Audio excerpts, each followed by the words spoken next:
nothing quite like love, and there is definitely nothing like heartbreak. Moving past a relationship is rarely easy, but people do it every day, so I'm sure you can too. Here's how to move on from a relationship in 6 simple steps. These can't be done in one day, so be patient. One step at a time. You've got this. Number 1. Think through the past, present, and future. Every relationship should teach you a lesson. Good, bad, or something in between. You fell for this person for a reason, and things ended for a reason. And these are takeaways that can help you find the person who is meant for you in the long run. Take some time, grab some tissues, and get a pen and paper ready. It's time to process. Don't just think about it, write about it. First, write what you enjoyed about this relationship. These are things you can and will find in someone else, eventually. Next, think about where you are now. You want to move on from the relationship because something about it isn't working. Something about it is destroying your peace of mind. Process that and list what those things are. These may be make or break things you won't accept in a future relationship. Finally, take a few minutes to think about your new, hopeful future. Don't focus on the future without this person. Instead, try to envision a future where you're with a perfect person. And no, I do not mean to envision if your current person was perfect. They aren't. You are going to imagine someone new with all of the qualities you want and need. This is the person you need to attract and have, and you will. But first, you need a clear image of who they are and how they act. Once you are clear on what happened, why, and where you want to go from here, you're ready for step number 2. Number 2, make a plan.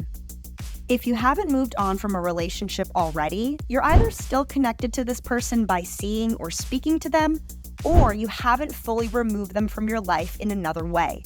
We'll tackle both things in this step. First, let's start with cleaning up your space and phone. Moving on means trying not to focus on this person more than necessary. You don't want to be reminded of them every hour of every day, or every day in general, because this could easily open up a can of worms to make you reconnect with them. Out of sight, out of mind, out of heart. Go through your home and room and get rid of anything that reminds you of them. Photos, gifts, anything. If you aren't ready to throw it out, put it all in a box and stuff it in the back of your closet. Out of sight, out of mind, out of heart. Next, pull out your phone. Oh yeah, this one is going to hurt. How many photos do you have with or of this person? Probably a ton. It's time. Again, if you're too sentimental, move them to your laptop and store them in a hidden folder or on a USB, but get them off your phone. You don't need daily memory reminders of this person to get you in your feels.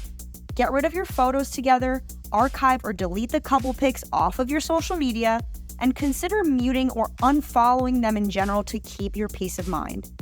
It's hard, but it's healthy. Trust me. Cyberstalking an ex will not help you move on. I have made this mistake in the past, so I get it. I would be on my ex's socials every week, seeing who he was following and what he was posting. I was also posting to see if he would watch my story. Yes, embarrassing, but true. We've all done it. Well, most of us. Did it help? No, it made me nuts and destroyed my mental peace. Don't be me. Be better than me. Okay, finally, it's time to think through your next step, which is the break up, cut it off conversation. If you're still speaking to this person, dating them, or connected in any way, it's time to cut the cord. It won't be easy, so you'll need to think it through as best you can. Let's go through it together. Number 3, have the conversation. Cutting off ties is best done in person. Texts can go unanswered and calls can be hung up on. If you have no face-to-face option, it is what it is, but try to see this person face-to-face. Choose a spot that is quiet and preferably not public. Try not to divulge too much information before you meet, aka don't tell them the direct purpose of the meeting. Just say you want to talk or see them as naturally as possible. Know what you're going to say and keep it short. You want to get to the point, not run in circles or open up the topic to other conversations. Use statements that start with I, like saying, I feel blank. And because of this, I think it's healthiest if we part ways. I still care about you as a person and wish you nothing but the best, but we can't blank anymore. Be prepared for their rebuttal. You know them best. They may try to negotiate, get mean, cry, or simply accept what you say. No matter what, it's important to stick to your guns. Don't hang around much longer than you need to, or they may break you down. Number 4, cut contact and set boundaries. Once you're out of there, it's time to finish the deed. You've cut contact verbally, but you need to walk the walk. This means sticking to your word.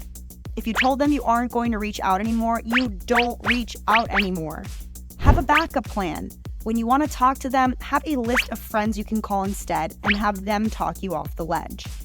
If the other person is the problem and keeps reaching out to you, you can reply by saying the same thing you said in person and reiterating that you can't stay connected. In a worst-case scenario, you can tell them you will have to block them if they keep pushing. I try not to advocate for blocking because honestly, it's pretty immature and extreme. You're both adults and should be able to act like them, at least in theory. No matter how you decide to respond, just keep those boundaries strong. Number 5, lean on your community and stay busy. Your friends are your friends for a reason. Lean on them when you find it hard to stay away from your person or if you second guess your decision to move on. Have a list of people you can call and say yes to as many plans as possible within your schedule. Idle hands are the devil's playthings, and too much time will have you too deep in your thoughts or too deep into that person's social media. Plus, by going out, you'll be able to experience new opportunities and meet new people you otherwise may not have thought possible. You'll never move on if you can't make a move out of your bedroom. One step at a time. Literally. Number 6, give yourself grace. Moving on from a relationship is tough stuff. Disconnecting usually takes time, and sometimes it even takes a few attempts. Take it from me, I've been there and done that. During the process, just give yourself some grace. Let yourself feel the feels and don't feel bad about any setbacks. Eventually, if you just keep trying, you will cut that cord and feel the freedom of moving on. I know you will. As always, thanks for watching. You've got this.